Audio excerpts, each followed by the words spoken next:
मित्रों, आज के इस सत्र में हम लोग कुछ गंभीर बातों पर चर्चा करेंगे, क्योंकि धर्म और शास्त्र को ज्यादातर लोग तो समझते ही नहीं हैं और कुछ व्यवसायी किस्म के लोग उसमें सिर्फ अपना, मैं कहूँगा, भभूतियापन दिखाते रहते हैं। ऐसे धर्म के फालतू भभूतियों से जो ये बात उठाते हैं और जिसकी आप लोग भी मुझसे प्रश्न करते रहते हो, तो उन सब से मैं कहना चाहता हूं कि आप लोग न तो राम को समझते हो, न रामायण समझते हो, और एक निश्चित विचारधारा को लेकर के सिर्फ दबंगई और लठैती करने की कोशिश करते हो। कुछ भी शास्त्र सम्मत न कह पाते हो, न सुन पाते हो। और यह विचारधारा की गुलामी इतना अधिक हो गया है कि अभी जब मैंने एक पोस्ट डाला था तो लोग उस पर भी विवाद करने लगे, और जिसकी चर्चा कुछ मित्रों ने यहाँ उठाई और मैंने कहा कि मैं बाद में बात करूंगा, तो आज उसको भी लेंगे। क्योंकि मैंने कहा था कि अगर तुलसी का रामचरितमानस धर्म ग्रंथ है तो अन्य भाषाओं का में जो रामायण लिखी गई है वो भी तो धर्म ग्रंथ ही होंगे। तो वो लोग रामचरितमानस को क्यों मानेंगे और उसको समर्थन क्यों देंगे? मेरा यह आश था, क्योंकि इसमें भूमि और भाषा का स्वाभिमान भी जुड़ा हुआ है। तो दूसरी भाषा में लिखी हुई रामायण को कोई दूसरी भाषा वाला क्यों अपना धर्म ग्रंथ मानेगा? इसलिए मैंने बार बार निवेदन किया कि इन सारे पुस्तकों को एक अच्छे काव्य के रूप में ही देखा जाए, उस पर विवाद या बहस फालतू की न किया जाए। लेकिन लोग उसे मतांतर कहने लगते हैं, संस्कृत को देव भाषा कहने लगते हैं, क्या क्या बातें करते हैं जिसका कोई न सिर है न पैर है। बिल्कुल से ऐसा लगता है जैसे कि अपने तर्क, विवेक, स्वाभिमान सब कुछ त्याग के बैठ गए हैं। अब अगर इन किताबों को लेखें, केवल वाल्मीकि रामायण को ही देखें, तो दंग रह जाएंगे कि राम ने स्वयं सीता को क्या क्या कहा है। महाभारत का रामोपाख्यान भी देख सकते हैं। अगर जिसे एनालिटिकल रीडिंग एंड थिंकिंग कहते हैं, कि अगर उस नजर से आप ईमानदारी से इन तमाम तथाकथित धर्म ग्रंथों को पढ़ें, तो आपको लगेगा कि इसमें धर्म और साधना कम है और यौनाचार पर आश्रित किस्से ज्यादा है। जैसे मैंने पीछे भी कहा कि नल को वाल्मीकि रामायण में औरस पुत्र बता दिया है, कोई जरूरत नहीं थी वहां पर यह सब कहने की। और तो और चलिए, हनुमान जी को भी औरस पुत्र बताते हैं। और मित्रों, आप लोग तो समझते हो कि राम और रामायण कोई समझे न समझे, लेकिन औरस पुत्र का तो सभी समझते हैं कि क्या होता है। अब जरा इसको एक गंभीर चिंतन के तहत इन किताबों के वर्णनों को देखें, तो आप पाएंगे कि व्यास जिनके नाम पर सारे पुराण लिखवा दिए गए, उनका जन्म ही अनैतिक तरीके से हुआ है। पराशर ऋषि को बना करके फिर उसको बलात्कारी दिखा दिए। वशिष्ठ को वेश्या पुत्र कह दिए। इशारों में राम के जन्म के प्रकरण पर में प्रश्न चिन्ह उठवा दिया। बाली को दुष्चरित्र कह दिया। गौतम ऋषि के पत्नी को कलंकित कर दिया। कान से बच्चा पैदा होने की बात को बता दिया कि सब कुछ संभव है, सनातन धर्म में सब कुछ मुमकिन, हिंदू धर्म में सब कुछ मुमकिन है।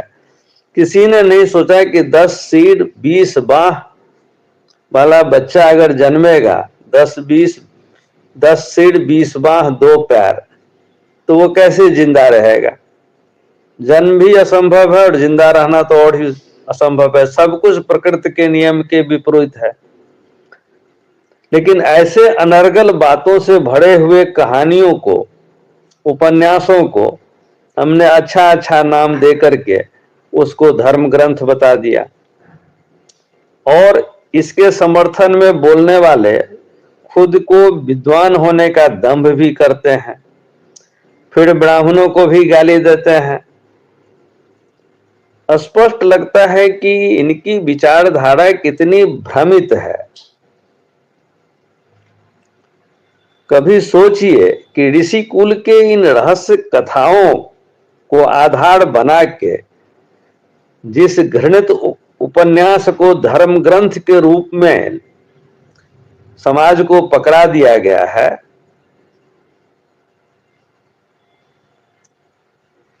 वह कितना घिनौना है। और फिर उसी को सनातन धर्म भी कहने लगे, और मंदिर, तीर्थ, कर्मकांड, पाखंड, अंधविश्वास आदि अवैज्ञानिक बातों का जोर शोर से प्रचार करने में सभी लग जाते हैं। कुछ लोगों को लगता है कि यह उनके ऊपर आक्रमण है। ऐसा कुछ भी नहीं है। लोगों को धर्म ग्रंथ क्या है यह बताया ही नहीं जाता है। धर्म ग्रंथ तो केवल ईश्वर ही लिख सकते हैं। ये वेद, उपनिषद आदि भी धर्म ग्रंथ नहीं है। ये तो उस समय के पाठशालाओं के पाठ्य पुस्तक हैं, जहां पर योगाभ्यास और साधना करा के सत्य से साक्षात्कार कराया जाता था। ब्रह्मचारियों को, साधकों को आत्मदर्शन कराया जाता था, आत्म साक्षात कराया जाता था। उन सारे साधना स्थलों को कब्जा करके, मूर्ति बैठा करके उनको दर्शन स्थल बना दिया गया, मंदिर कहा जाने लगा। मंदिर का मतलब तो रहने वाले घर को भी मंदिर कहते हैं। तो इस तरह की भ्रमित बातें हैं, और फिर लोग कई तरह की बात करने लगते हैं। वेद स्वयं कहता है कि धर्म ग्रंथ क्या है, तो इशारे से कह रहा है यह ईश्वर ही लिख सकते हैं। ईश्वर की इस रचना को, इस काव्य को देखो, अपने चारों ओर फैले हुए प्रकृति को, जनजीवन को, सचराचर में व्याप्त उस अनंत शक्ति को देखो। यही तो धर्म ग्रंथ है। पश्य देवस्य काव्यम नौ ममार न जीर्यते। तो स्पष्ट रूप से कह रहा है कि भ्रम में मत पड़ो, इसको देखो, इसको समझो, इसके साथ एकाकार हो जाओ, अद्वैत हो जाओ, तभी उस सर्वव्याप्त शक्ति से सामंजस्य स्थापित कर पाओगे। एक सोचने वाली बात है कि महाभारत में वेद व्यास जैसे ऋषि को चुनौती देने की क्या जरूरत थी, लेकिन वो चुनौती दे रहे हैं, कह रहे हैं कि हे गणेश, मेरे इस पुस्तक को लोग युगों युगों तक नहीं समझ पाएंगे, केवल ब्रह्मा समझते हो। हे गणेश, आप भी समझते हो कि नहीं, इस पर मुझे संदेह है। तो सोचिए कि इस तरह की बात लिखने की क्या आवश्यकता थी। यह चुनौती वास्तव में किसके लिए है? यह चुनौती तो वास्तव में उन लोगों के लिए है जो धर्माचार्य बन के हर तरह के आलतू फालतू बातों को बढ़ावा दे रहे हैं, अंधविश्वास को फैला रहे हैं, पाखंड, कर्मकांड इस सब को फैला रहे हैं।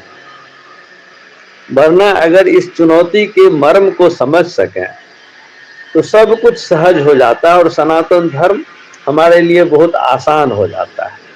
लेकिन ये व्यवसायी लोग, ये धर्म के व्यापारी लोग, ये राजनीति से प्रेरित लोग ऐसा होने नहीं देते हैं, और उसके बाद दबंगई करते हैं, जबरदस्ती करते हैं, गाली गलौज करते हैं, हर तरह के अनैतिक कर्म करते हैं। तो इसमें आप लोग भ्रमित न हो। सनातन धर्म को किसी की भी सुरक्षा की जरूरत नहीं है। जिसको सुरक्षा की जरूरत होती है वह संप्रदाय होता है, और संप्रदाय धर्म की बात कम करता है, अपने व्यवसाय की बात ज्यादा करता है। इसलिए मैंने बार बार कहा कि सनातन धर्म ही धर्म है, बाकी सब हिंदू धर्म सहित संप्रदाय ही है और कुछ नहीं है। और इस पर में विचार कीजिएगा, सोचिएगा। आज यहीं पर मैं इसको बंद करते हैं। धन्यवाद। गोविंद हरि नारायण हरि। ओम सनातनाय नमो नमः।